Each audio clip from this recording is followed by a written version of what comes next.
Dear students, today we are going to deal a topic from chapter 7, informal communication. We also call it as gray point communication. In that we will see the networks of informal communication and some of the psychological barriers to communication. So first we'll see informal communication meaning. Communication that take place without following the formal lines of communication is said to be informal communication. Means in an organization, when groups are created formally, means by being in that hierarchical position or organizational structure, that is manager, his subordinates, and subordinates. At that time we call it as formal communication. It means rules, regulations are followed, there is a line of authority, all those things are considered, then we call it as formal communication. Opposite of formal communication is informal communication, where there are no rules, there are no restrictions, there are no objectives of informal communication. People come together, form a group, pass on their messages freely, they share their work related problems, and they seek some solutions. Such kind of communication we call it as informal communication, where there are no formal lines of communication.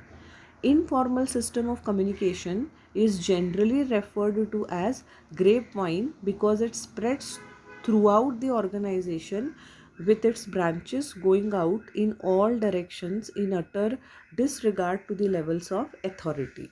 So informal communication is very strong.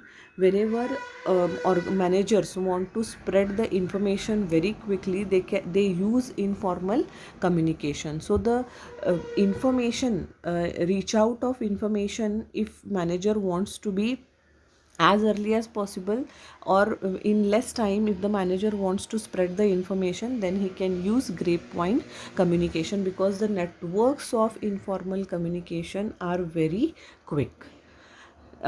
Informal communication arises out of needs of employees to exchange their views, which cannot be done through formal channels. When it comes to formal channels, only the purpose of the organization is served. In case of informal communication, the purpose of individual employee is served.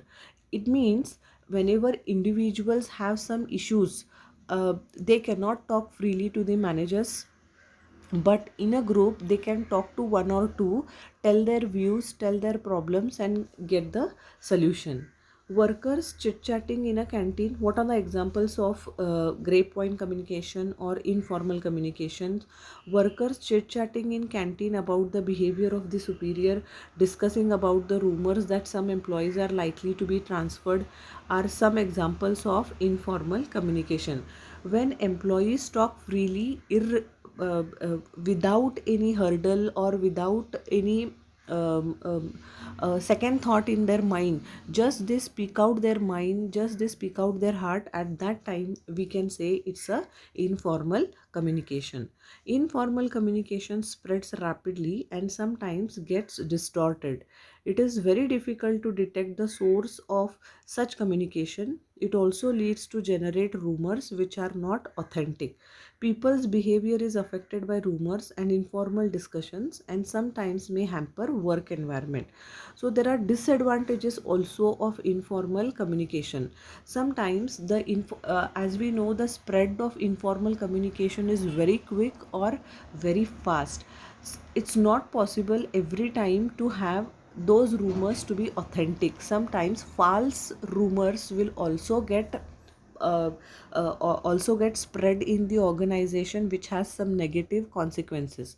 And another important thing here is the employees behavior may get affected with such kind of rumors, so it may hamper the work also.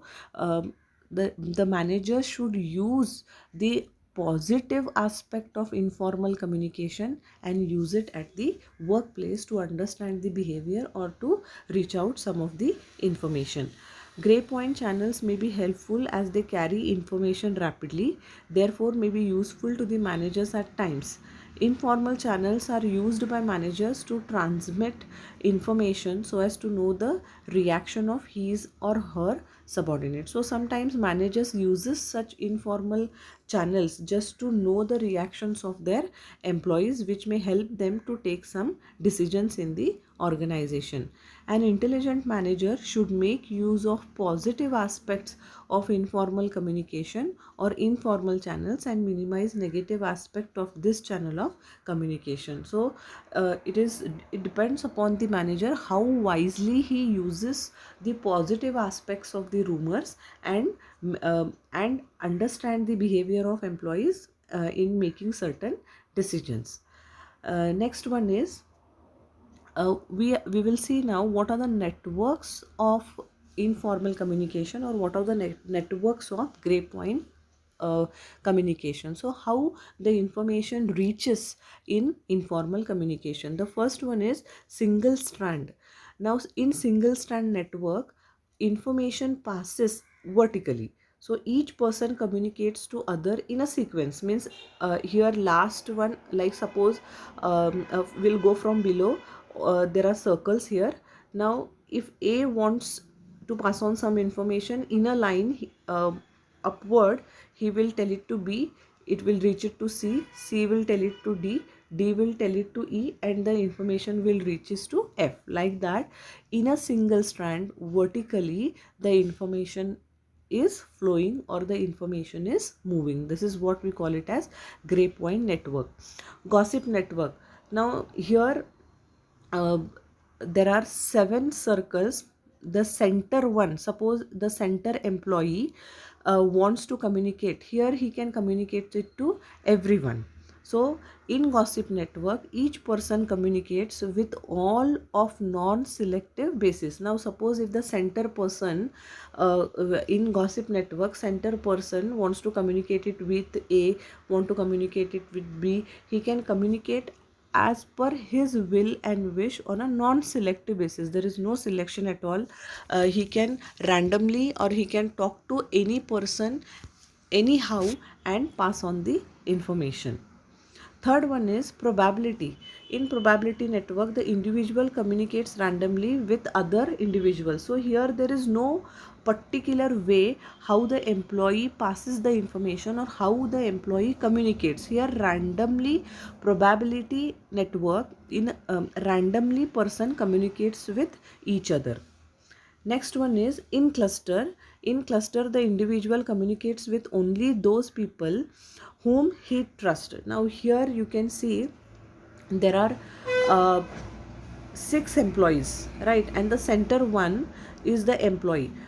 Is another employee who is communicating. Now the center person is communicating or passing on the information, or sharing his ideas, thoughts, sharing his problems to selective person to whom he likes or to whom he trusts in the organization. So in cluster, the individual communicates with only those people whom he trusts, and this network is more popular as compared to other networks. So in most of the organization, you will find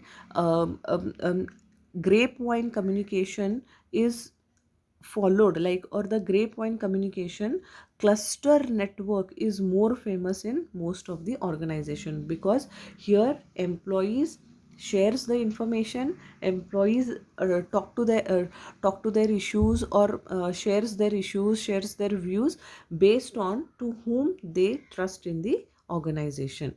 Next topic is barriers to communication.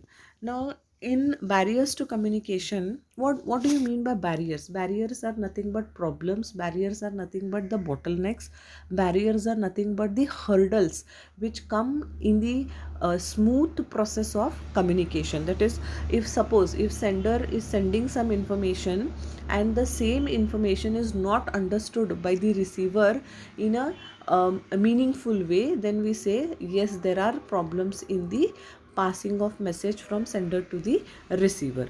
So managers face several problems due to communication breakdowns or barriers.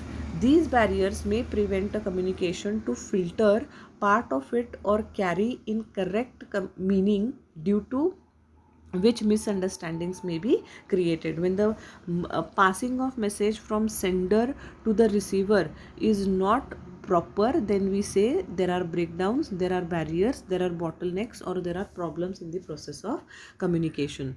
So there are four types of barriers: semantic barriers, psychological barriers, organizational barriers, and personal barriers. Today we'll discuss only psychological barriers. So psychological barriers are nothing but the barriers which are related to the state of mind of both sender as well as receiver. Emotions of senders as well as emotions of receiver may create some barriers, some problems in the process of communication. Those barriers we call them as psychological barriers. Emotional or psychological factors acts as a barriers to communicators. For example, a worried person cannot communicate properly, and an angry receiver cannot understand the real meaning of message. Suppose I am tensed and I am communicating some important information to a person. At that time, I will not be in a position to communicate that information properly.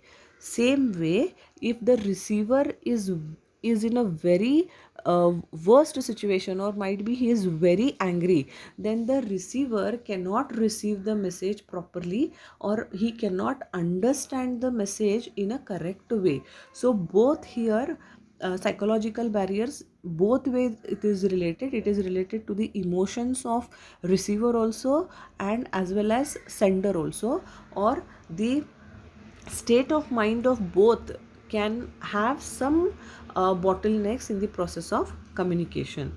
So there are four types of psychological barriers. First one is premature evaluation, lack of attention, loss by transmission and poor retention, and last one is distrust. We'll see premature evaluation. The sender is still not completed the message, but receiver well in advance understands the message and gives his response. Means before completing the process of sending the message, the receiver in advance evaluates the message and gives his response. So that is what we call it as premature evaluation. So in premature evaluation, before sender could complete the message, the receiver understands the message as per his own convenience or as per his own state of mind and gives the response. Here the communication is not complete. That is why we call it as one of the psychological barrier, that is premature evaluation. Second one is lack of attention. The sender is passing on the information, but the receiver is occupied with his own things. That is why we call it as lack of attention.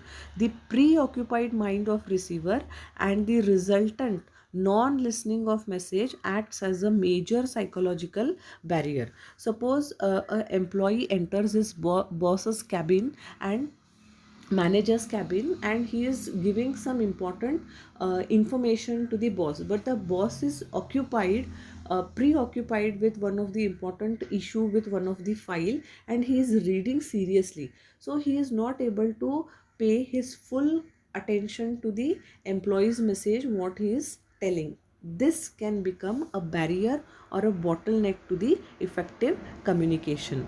Third one is loss by transmission and poor retention. When communication passes through various levels, successive transmission of the message results in loss of or transmission of inaccurate information.